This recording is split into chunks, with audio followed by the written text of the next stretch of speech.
Bienvenue sur Fragile. Pour aller encore plus loin dans votre découverte de Porquerolles, je vous propose ces prochaines semaines, en plus des invités du podcast, une petite série littéraire, le Book Club Fragile. Romans, témoignages, récits historiques, livres de photos, albums jeunesse, l'île a inspiré de nombreux ouvrages. J'avais envie de vous partager les livres qui m'ont permis de mieux connaître Porquerolles. Et comme de nombreuses lectures m'ont été soufflées par les habitants de l'île, je leur ai tendu le micro pour nous en parler. Je remercie l'association Lire à Porquerolles pour son soutien dans la réalisation de cette série. Bonjour Maxime. Bonjour. Pour cet épisode du Book Club Fragile, tu as choisi de nous parler d'un des derniers romans de Joseph Conrad, Le Frère de la Côte, paru en 1923. Pourquoi ce choix ? C'est exactement le dernier roman de Joseph Conrad, et Conrad nous a fait l'honneur de situer ce roman sur la presqu'île de Gien, en face de Porquerolles. Alors pourquoi ? Il se trouve que Conrad était polonais. Il est venu à 17 ans à Marseille, fasciné qu'il était par la mer et une carrière de marin qu'il voulait embrasser à cette époque-là. Il est venu à Marseille comme pilotin, c'est-à-dire qu'il était sur un petit bateau qui guidait les grands navires qui arrivaient à Marseille et guidait l'accostage. Et puis il est allé chez des amis de son père polonais à Hyères et à la presqu'île de Gien. Il s'est promené. Il est d'ailleurs tombé amoureux de la fille des amis de son père. Et ensuite, il est resté 4 ans à Marseille et, comme on sait peut-être, il a parcouru toutes les mers du monde comme matelot, puis comme capitaine. Donc beaucoup en mer de Chine, dans l'hémisphère sud, mais dans à peu près toutes les mers du monde. Et puis, 40 ans après sa première venue à Hyères et sur la presqu'île de Gien, il y est revenu alors qu'il allait en Corse avec sa femme, en vue de compléter sa documentation pour ce qu'il projetait comme son grand roman méditerranéen qui se serait passé à l'époque de Napoléon. Et quand il est revenu de Corse, finalement, il avait commencé ce roman, il l'a mis de côté parce qu'il était très ambitieux, plus long, etc. Il a décidé d'écrire une petite nouvelle qui se passerait presqu'île de Gien, parce que le lieu, visiblement, l'a attiré, il voyait une action se développer là. Donc il a remisé le gros roman, et il a écrit Le Frère de la Côte, qui se passe donc presqu'île de Gien, en face de Porquerolles. Et il est mort assez peu de temps après, en 1924, si je me souviens bien. Et donc, le grand roman napoléonien en Méditerranée, finalement, est resté inachevé. Donc, Le Frère de la Côte est le dernier roman de Joseph Conrad. Alors, pourquoi Le Frère de la Côte ? Alors, en anglais, ça s'appelle The Rover. The Rover, c'est un peu difficile à traduire. C'est le forban, le brigand. Le flibustier. Ou le flibustier. Donc, le traducteur français, qui était son ami, Georges-Jean Aubry, a proposé Le Frère de la Côte, parce que la confrérie des Frères de la Côte existait. Alors, le définir, c'est aussi un peu spécifique, un peu compliqué, parce que ça n'existe pas vraiment en France. C'est assez typiquement anglo-saxon comme concept. En gros, ce sont des corsaires. C'est-à-dire qu'ils ont des autorisations de pratiquer la chasse à d'autres navires, de s'emparer d'un butin, pour le compte de leur gouvernement. Donc en fait, ce sont des corsaires autorisés avec comme des lettres de mission. Et donc Conrad s'est inspiré de ses Frères de la Côte pour créer le personnage de Pérolle, qui est un ancien frère de la Côte, qui a écumé les mers, qui a fini dans les mers du Sud par devenir canonnier sur une galère. Donc ça se passe après la Révolution française. Hein. Et on est en 1793. Alors on est en 1780. Un petit peu après 1793, quand il commence à revenir en Europe, parce que on lui a donné mission de s'emparer dans les mers du Sud d'un navire, ce qu'il a fait. Donc il a pris le commandement du navire, et il se trouve que sur le navire, il a trouvé un trésor. Et donc il revient en Europe, et puis on lui dit d'aller à Dunkerque, et puis finalement, il passe Gibraltar, il décide de revenir en Méditerranée, là où il est né, parce qu'il est né, pense-t-il, à Porquerolles. Je peux vous lire la phrase d'ailleurs. Il s'installe et il dit « Plus loin encore, un renflement massif de couleurs indigo qui était l'île de Porquerolles. Il avait dans l'idée qu'il était né à Porquerolles, mais il ne le savait pas vraiment. » Alors moi j'aime cette phrase parce que est-ce qu'il est né à Porquerolles ou pas ? On ne sait pas, mais en tout cas il fantasme sur l'idée qu'il est né à Porquerolles. Il y en a beaucoup qui fantasment sur cette idée. Oui, alors on a eu un maire, pour tout dire, il y a plusieurs décennies, qui prétendait être né à Porquerolles. En fait, on pense qu'il a été simplement baptisé à Porquerolles, mais il disait qu'il était né à Porquerolles. Donc, effectivement, Pérolle, le personnage de Conrad, n'est pas le seul. Alors, il aborde à Toulon, et là, il remet aux autorités sa prise, donc le navire qu'il a pris, mais il remet pas le trésor, il le garde pour lui. Et puis, il va s'installer à Gien, donc presqu'île de Gien, dans une ferme. Et ça se passe en 1797, exactement à ce moment-là. Donc, il y a eu le siège de Toulon en 1793, et c'est là qu'un jeune officier du nom de Bonaparte s'est rendu célèbre contre les Anglais. Et en 1797, donc, Pérolle s'installe dans une ferme qui est tenue par une jeune femme dont les parents ont été tués par les sans-culottes, qui les ont guillotinés, je sais plus, ou pendus. Et il se trouve qu'elle vit dans la ferme avec le personnage qui a ordonné l'exécution de ses propres parents et qui évidemment est amoureux d'elle. Et puis elle a une vieille tante aussi, donc il y a une atmosphère en fait assez intimiste dans ce roman parce que ça se passe dans un périmètre très réduit. C'est la presqu'île de Gien, les Saint-Lindières et en face la Petite Passe et Porquerolles qui est toujours le point de fuite par rapport à ce périmètre très réduit où se déroule l'action. Alors, je vais pas dévoiler tous les ressorts de l'action parce que c'est un roman et ça serait dommage. Mais enfin, le roman commence en 1797, puis il y a un saut au bout d'une vingtaine de pages de 8 ans. On se retrouve aux alentours de 1805. Et là, c'est Nelson qui, une fois de plus, met le siège devant Toulon et effectue un blocus de la côte. Et il y a une corvette anglaise qui est un peu comme un vaisseau fantôme, qui croise au large.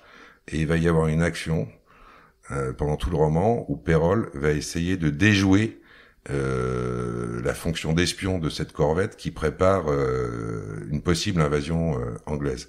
Mais il y a aussi une histoire d'amour là-dedans, avec la jeune Arlette, dont sont amoureux à la fois le sans-culotte sanguinaire et un lieutenant qui s'appelle Réal, et qui lui est un officier pour le compte de Napoléon. Donc voilà, je dévoile pas les ressorts de l'action, mais encore une fois, c'est un Conrad un peu particulier, parce qu'il y a les grands Conrad, qui sont des grandes aventures en mer. C'est pas le cas de celui-ci, c'est presque tchécovien, dans l'atmosphère, entre les personnages. Et il y a surtout, alors ce qui me fascine dans ce roman, qui ne se passe pas à Porquerolles, mais juste en face, une perception de l'espace, des trajets, souvent des trajets de nuit, qui est pour quelqu'un qui est venu 2 fois à presqu'île de Gien, c'est assez fantastique de voir à quel point il a pu restituer ces atmosphères. Enfin, Conrad était un grand romancier. Hein. C'est fidèle. Enfin, on retrouve ou pas le lieu où est-ce qu'il y a eu... On retrouve, comme tout romancier, il reconfigure un peu en fonction de l'action. Mais franchement, l'esprit d'ensemble y est. Alors, si vous mesurez mètre par mètre la distance entre la ferme de l'Escampobar, hein, c'est le lieu de l'Escampobar existe toujours presqu'île de Gien, et la Calanque où se trouve la Tartane de Pérolle, qui a Tartane, c'était une sorte de bateau de pêche, donc Pérolle a restauré une vieille tartane avec l'aide des Arbanais, d'ailleurs. Les Arbanais, c'est les habitants de Gien. Bon, alors on peut dire que oui, là il est un peu déplacé, mais je veux dire, cette spatialisation et les impressions, les bruits, les couleurs, les odeurs que Conrad exprime sont extrêmement fortes, au point qu'il y a une des biographes de Conrad, Claudine Lesage, qui a écrit un livre qui s'appelle Le frère de la côte, topographie d'un roman. Alors c'est un bouquin universitaire, hein. C'est c'est un peu sec, c'est un peu etc. Mais elle a remarqué qu'il y avait Conrad a à la fois pris les lieux comme ils étaient et en même temps les a recréés, mais en déplaçant très légèrement les choses. Et franchement, quand on connaît Porquerolles et la presqu'île de Gien, et c'est ça qui est intéressant pour Porquerolles, c'est que c'est en face, mais on peut avoir une idée de la vie du village de Porquerolles tel qu'il a été relaté par Conrad au XIXe siècle. Ceci dit, c'est aussi un roman historique, hein, ça se passe en 1805 et Conrad écrit en 1922. Mais ça n'avait pas dû bouger beaucoup en un siècle sur la presqu'île de Gien. Et alors concernant le style, tu parles un peu de la singularité de ce roman par rapport à son œuvre que tu connais bien par ailleurs. J'ai lu que le rythme lancinant, le ton mélancolique exprimé comme un refus de l'aventure dans ce roman. Est-ce que c'est ce que tu as ressenti par rapport? C'est un peu exagéré. Je vois ce qu'on veut dire. Si je suis méchant, je dirais que c'est pousser un peu le bouchon un peu loin de la part d'un critique littéraire qui veut faire une formule. Je vois ce qu'il veut dire. Ça se passe pas en mer, sauf la fin qui est extraordinaire. Je vais pas la dévoiler, mais la fin se passe en mer. C'est une course-poursuite en mer, c'est extraordinaire. On retrouve le Conrad Au cœur des ténèbres, on retrouve le Conrad de Typhoon. Bon. Mais il y a effectivement, il y a une pointe de nostalgie pour une époque. C'est un auteur qui a atteint plus que la maturité puisqu'il va mourir peu de temps après. Mais ça reste quand même Conrad dans le sens à la fois du détail, de l'ellipse et dans la façon d'articuler la grande histoire et une petite histoire intimiste. Donc c'est partiellement vrai pour moi, ce propos. En revanche, dans le style de Conrad, et ça, tous les commentateurs en ont été frappés, faut savoir que Conrad était polonais, donc. Il a vécu en France longtemps. C'était sa deuxième langue. Et sa troisième langue, c'était l'anglais. Mmh. Et il écrivait en anglais. Mmh. Donc Conrad disait, j'éprouve en polonais, je formalise mentalement en français, et j'écris en anglais. Donc, pour les commentateurs que j'ai lus, l'anglais de Conrad est assez particulier. Il est pas fautif, mais il a une forme d'esprit qui se traduit dans son style anglais, qui est vraiment typiquement conradien. Et ça, d'ailleurs, ce Polonais qui écrivait en anglais en passant par le français a fait des émules, même du point de vue stylistique. Donc, il y a beaucoup, particulièrement dans le Frère de la Côte, il se trouve que ça se passe en France, là, les traducteurs, les petites notes le disent, il y a beaucoup de gallicisme, c'est-à-dire qu'il y a beaucoup d'expressions qui viennent du français, qui sont traduites par Conrad directement en anglais, oui. Parce que ça l'amuse. Est-ce que justement, il y a un extrait que tu souhaiterais nous lire Comme je veux pas dévoiler l'action, je vais peut-être vous lire le dernier paragraphe. On est sur la presqu'île de Gien. La course-poursuite en mer vient de se terminer, et en même temps, ça renvoie une image de la totalité de la Méditerranée. Alors voilà, Conrad écrit, dernier paragraphe, du Frère de la Côte. La surface bleue de cette Méditerranée qui enchanta et déçut tant d'hommes audacieux gardait le secret de son sortilège, embrassait dans son sein paisible les victimes de toutes les guerres, de toutes les calamités et de toutes les tempêtes de son histoire, sous la merveilleuse pureté du ciel au soleil couchant. Quelques nuages roses flottaient bien au-dessus de la chaîne de l'Estérel. Le souffle de la brise du soir vint rafraîchir les rochers brûlants d'Escampobar, et le mûrier, seul grand arbre au bout de la presqu'île dressé comme une sentinelle à la porte de la cour, soupira doucement de toutes ses feuilles frémissantes, comme s'il regrettait le frère de la côte, l'homme aux sombres exploits, mais au grand cœur, qui souvent à midi venait s'étendre là pour dormir à son ombre. Dernière phrase. Magnifique, oui, c'est très beau. En quoi cette lecture, selon toi, peut permettre d'approfondir alors la découverte, non pas de Porquerolles, parce qu'on sent quand même que il y a peu d'évocations de Porquerolles en dehors de ce que tu nous as cité. Est-ce qu'il y a d'autres moments où il y a pas d'évocation directe de Porquerolles, du village de Porquerolles. Il y a toujours en point de fuite Porquerolles, vue de la ferme de l'Escampobar, Porquerolles et le fort du Langoustier où passe la corvette. On s'attend à ce que le fort du Langoustier tire un coup de canon, j'en dis pas plus.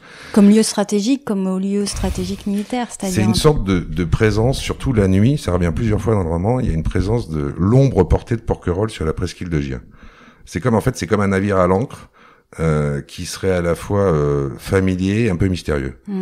Pour approfondir sa connaissance du territoire environnant de Porquerolles, pour toi, qu'est-ce que les gens peuvent y trouver Tu veux dire, qu'est-ce qu'on peut retrouver dans le roman qui rappelle Porquerolles à cette époque-là? Ouais, faut transposer la presqu'île de Gien à Porquerolles. Franchement, le village de Gien, le village arbanais de Gien, je pense que la vie à Porquerolles au 19e siècle devait être assez similaire. Puis Gien est une presqu'île et elle était encore plus proche d'être une île au 19e siècle qu'elle ne l'est aujourd'hui.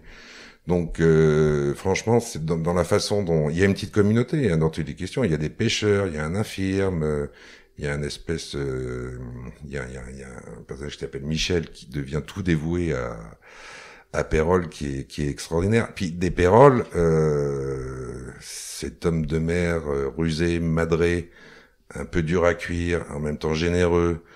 Il y en a encore. Donc un certain esprit, une vie de village de l'époque Une vie de village après la Révolution française, dans la période napoléonienne, et en même temps avec ses invariants, avec ses pêcheurs, les fermes, les oliviers, les vignes, chacun son petit lopin de terre, le curé, il y a un passage avec le curé. Je crois que ça donne, Gien et Porquerolles à cette époque-là, les deux villages, franchement, la vie devait se ressembler, devait être très proche. Donc on peut, je pense, avoir une idée restituée de ce qu'était la vie à Porquerolles via le Frère de la Côte qui se passe, lui, presqu'île de Gien. Est-ce qu'il y a quelque chose que tu voudrais rajouter sur ce roman ? On n'aurait pas évoqué. Une anecdote personnelle. Il se trouve, alors je sais plus, oui, j'ai lu Le Frère de la Côte d'abord, et ensuite j'ai lu ce qui est considéré comme un des grands romans de Conrad, Nostromo. David Lean a toujours rêvé d'adapter ce roman Nostromo. Il n'est jamais arrivé à monter le financement. Alors qu'on sait peut-être que, par exemple, le fameux film de Francis Ford Coppola, Apocalypse Now, est directement transposé pendant la guerre du Vietnam d'un roman de Conrad qui s'appelait Au cœur des ténèbres. Mais bref, Nostromo, finalement, n'a jamais donné de film. C'est un roman, alors là, c'est un roman fleuve, beaucoup plus long que Le Frère de la Côte, qui se passe dans une sorte de Mexique imaginaire, dans la baie de Sulaco. C'est un aventurier qui a trouvé une mine d'argent et son bateau rempli d'argent coule au milieu de la baie. Enfin bref, lisez-le, c'est assez fou comme roman. Mais il se trouve que c'était une baie avec 3 îles qui ferment la baie au large. Alors quand je le lisais, j'imaginais et je ne pouvais faire autrement que d'imaginer hier et les 3 îles d'hier. Et je me disais, mon pauvre garçon, t'as quand même aucune imagination. On parle du Mexique et t'es pas capable d'imaginer autre chose que la rade d'hier.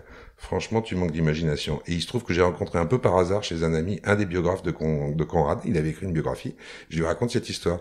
Et il me dit, non, mais vous avez pas tort.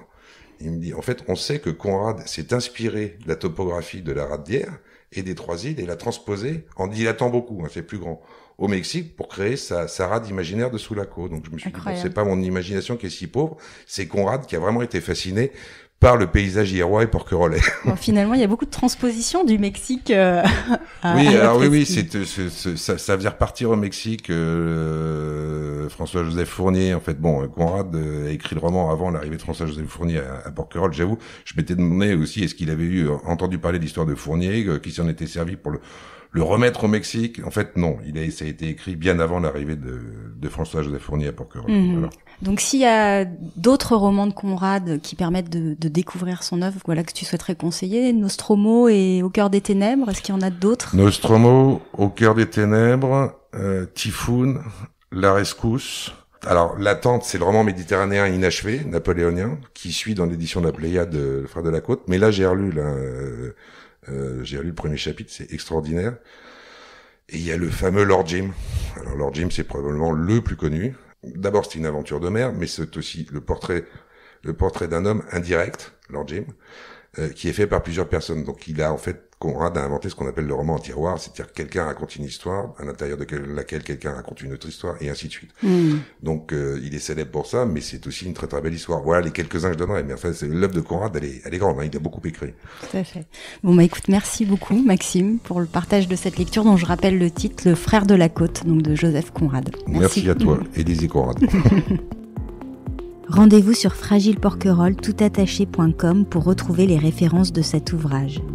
Et si vous avez des coups de cœur à partager, des livres, mais aussi des films ou des œuvres en lien avec Porquerolles, envoyez-moi vos conseils sur les comptes Instagram ou Facebook de Fragile Porquerolles ou par mail à fragileporquerolles@gmail.com. Je les partagerai avec plaisir aux abonnés du podcast. On se retrouve très vite. À bientôt.